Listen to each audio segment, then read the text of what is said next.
새누리당과 더불어민주당의 전당대회가 한 달여 앞으로 다가왔습니다. 관심은 역시 당권을 누가 가져갈 것인가이겠죠. 윤곽이 조금씩 드러나고 있습니다. 최창렬 용인대 교양학부 정치학 교수와 함께 이야기 나누겠습니다. 어서 오세요. 어서 오십시오. 네.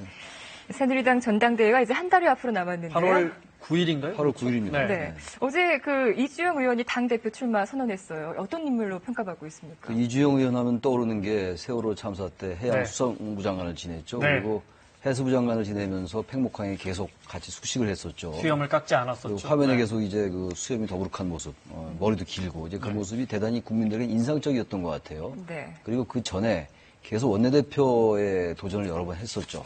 그러다 결국 이제 해수부 장관으로 발탁이 된 그런 인물이고 지역구는 경남 창원시 마산 하포구입니다. 네. 네, 그리고 오선 의원이고 네. 그렇습니다.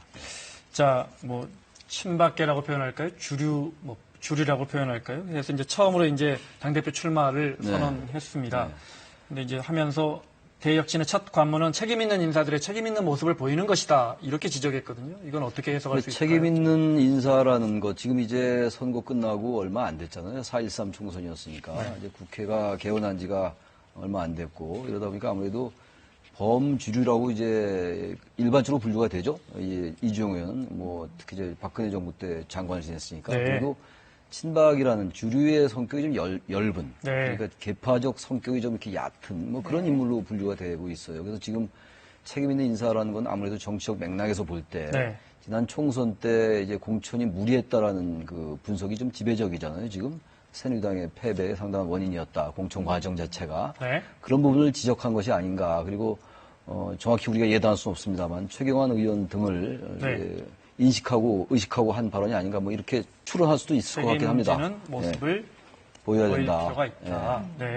자, 그러면 지금 그래픽으로 지금까지 누가 출마 선언을 했고 또 어떤 의원의 출마 선언이 예상되는지 볼까요? 출마 선언을 한 의원은 이제 비주류의 김용태 의원, 또 주류의 이주영 의원. 하지만 이제 이정현 의원 역시 출마 선언이 확실시되고요. 이제 역시 비주류 먼저 볼까요? 그러면 비주류는 정병국 의원과 김용태 의원, 오선의 정병국 의원이 있고요. 주류는 이른바 친박계는 최경환 의원이 있고, 그다음에 이제 사선의 대표적인 친박이죠. 원유철 의원이 있습니다. 자, 좀 볼게요. 일단 비주류는 2명입니다. 단일화됩니까? 김용태 의원은 출마 선언 이미 했고, 근데 정병국 의원과 김용태 의원은 현재로서는 단일화 가능성이 높아 보입니다. 지금 친박은 여러 명이 아까 화면도 나왔는데 일단 최경환 의원의 김용태 의원 나오고 있고요. 출마 가능성이 가장 큰 이제 변수가 되겠죠. 최경환 의원이 출마할 것인가 하지 않을 것인가 이 부분이고 비박에서는 어쨌든 김용태 의원과 정병국 의원이 끝까지 완주하겠다 이런 어떤 그 메시지보다는 뭔가 친박의 후보가 정리되면은 단일화 쪽으로 의견이 모일 수 있다라는 그런 추론이 일반적입니다. 지금으로서는요. 이런 가운데 유력 주자이자 총선 패배 책임론 부담을 지고 있는 최경환 의원이 아직은 소식이 없습니다만 이번 주 안에는 출마 여부를 결정짓지 않을까요? 그렇죠. 8월 초니까 이제 한 달 남았잖아요. 시간이 그렇게 많지가 않죠. 최경환 의원 본인도 출마에 대해서는 상당히 부정적 입장을 밝히고 있어요. 그리고 상당히 부담스럽겠죠. 지난 총선 과정에서의 어떤 여러 가지 공천 과정, 직접 최경환 의원이 그 공천을 주도한 건 아니겠습니다만 아무래도 친박 책임론에서 자유롭기 어렵잖아요. 친박의 좌장 또는 친박의 핵심으로 이렇게 알려져 있기 때문에. 그러나 일단 친박으로서는 지금 후보가 여러 명이 나올 수가 있는데 이정현 의원도 출마 선언 안 했습니다만 상당히 끝까지 완주를 하겠다라는 의사도 많이 사실상 수사표를 던졌고요. 그런 상황 속에서 친박의 표가 갈리게 된다면은 당권을 잃을 수가 있다. 당권을 잃게 되면은 대선 후보 경선에서도 상당히 영향이 있지 않을까라는 그런 우려를 친박 입장에서 할 수가 있겠죠. 그렇기 때문에 최경환 의원에 대해서 출마하라는 그런 이제 좀 압박 아닌 압박 같은 게 있는데 최경환 의원으로서는 상당한 부담이 있는 거죠. 그래서 최경환 의원으로서는 상당한 딜레마가 있지 않는가 이렇게 생각이 좀 됩니다. 그럼 지금 상황에서는 비주류의 단일화된 후보와 최경환 의원이 맞붙을 가능성이 가장 높습니까? 그래서 그렇게 예단하기도 어려울 것 같아요. 최경환 의원이 출마를 할 가능성에 그렇게 높은 점수 주긴 좀 어려울 것 같아요. 현재로서는. 단지 이제 친박이 그런 비판을 감수하고서라도 일단 친박이 당권 잡아야 된다. 주류가. 이런 판단이 우세해진다면은 최경환 의원이 떠밀려서라도 출마를 할 수 있을지 모르나 지금 현재 최경환 의원의 출마 가능성을 그렇게 대단히 높게 보기는 어렵다라는 얘기죠. 예. 전당대회 날짜가 아까 8월 9일이라고 말씀을 네. 드렸는데 이 방식이 좀 바뀐다면서요. 그러니까 지금까지는 1인 2표였어요. 1인 네. 2표. 1인 2표의 의미는 대표를 선출하는 이 선출하는 선거와 네. 이 최고위원 이 방식이 달랐거든요. 말하자면 리그가 네. 달랐다는 얘기예요. 근데 지금 이번에 이제 이른바 단일성 집단 지도 체제라고 해서 대표를 뽑는 것과 그때는 같은데 이번에 네. 따로 분리, 제가 네, 네. 말했어요. 분리해서 선출하겠다라는 거죠. 그러니까 1인 1표제가 되는 겁니다. 네. 그것이 바로 아까 이제 친박의 단일화 이런 얘기를 했는데, 친박으로서는 대단히 부담이 가는 이제 투표 네. 방식인 거예요. 왜냐면 만약에 단일화가 안 되고, 친박의 그 일부 리그 이제 대표 선거를 일부 리그라고 우리가 얘기한다면, 네. 거기에 이제 출마해서 떨어진 후보는 최고위원 선거에 못 나가게 되잖아요. 그렇게 된다면은, 비주류에게 대표도, 내주고, 네. 최고위원도 많이 차지하지 못하게 된다. 친박 입장에서. 그렇기 때문에 1인 1표제. 그리고 네. 이런 선거 방식에 대해서 상당히 좀 부정적인 입장이다. 이렇게 볼 수가 있죠. 정확하게 어떤 방식으로 뽑을지는 아직 결정은 안 된 거죠. 최종 결정은 안 됐는데 네. 지금 분위기는 좀 분리해서 선출하자. 말씀하신 하자. 것처럼 지금 네. 그런 문제 때문에 주류 쪽에서는 조금 회의적이고. 회의죠. 왜냐하면 네. 일단 그동안에 이 최고위원들과 대표 간의 이제 최고위원회에서 상당히 갈등 같은 게 많이 노출됐잖아요. 김무성 대표와 소청원 최고 간에.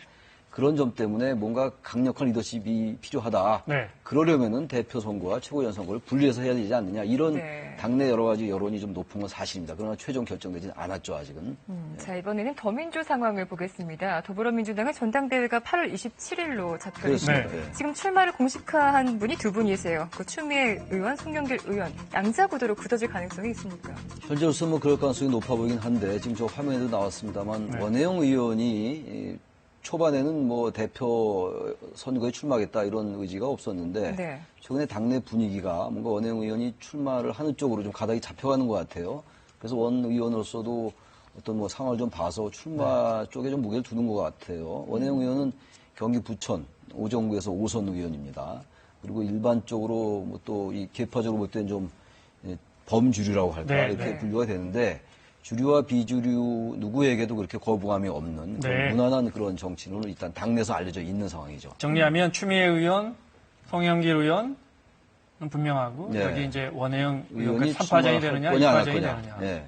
두고 봐야지 네. 알겠습니다. 네. 그런데 송영길 의원과 추미애 의원도 일부 얘기하기 이제 범친노다 이렇게 분류를 해요. 네. 네.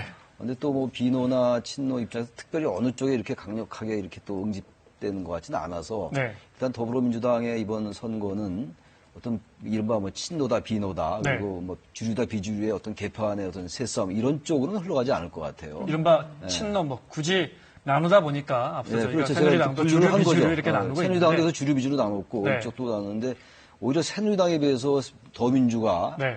어떤 그 개파 간의 어떤 그 새싸움의 양상을 가지 않을 가능성이 더 크다 이렇게 보여집니다. 네. 네. 친노 그룹이 일부러 후보를 내놓지 않았다. 뭐 그런 이렇게- 일각의 분석도 있는데 네. 기본적으로 대선 후보 경선을 잘 관리할 수 있는 그러한 이제 선거, 그러한 대표 쪽에 무게를 둘 것 같아요. 네. 또 강력하게 리더십을 발휘한다기보다도 그렇기 때문에 주류냐 비주류냐, 주류 네. 출신이냐 비주류 출신이냐의 후보가 그렇게 중요하지 않다 네. 이렇게 보여진다는 거죠. 알겠습니다. 자, 다음 달 8월 초면 새누리당, 8월 말이면 이제 더민주의 대표 체제가 갖춰지면 이 체제로 내년 대선까지 가는 겁니까? 뭐 현재로선 가는 거겠죠. 네. 단지 이제 뭐 정치가 워낙 변수가 많은 거니까. 물론이지만요. 네. 지금 뭐 이 3당 체제에서 여소야대 체제에서 상당히 그 어떤 뭐 구도가 바뀌어야 된다. 우리 한국 정치의 전반적인 틀이 바뀌어야 된다. 이런 논의가 많이 있었잖아요. 네. 최근에 무슨 뭐 여러 가지 국회의원 특권 내려놓기 때문에 좀 가려지긴 했습니다만 그렇다면은 이번에 대표가 누가 되고 난 다음에 그 체제가 바뀔 가능성은 얼마든지 상존한다. 단지 그러나 지금 현재로 봐서는 네. 이번 체제가 이제 대선을 관리하고 그때까지 간다고 봐야 되겠죠. 네. 네. 자, 끝으로 안철수, 천정배 대표가 함께 물러난 국민의당 상황은 어떻습니까? 그래서 국민의당이 아직 그 지역위원장이 완전히 정비가 되지 않은 상태에서 네. 이렇게 물러났기 때문에 대표가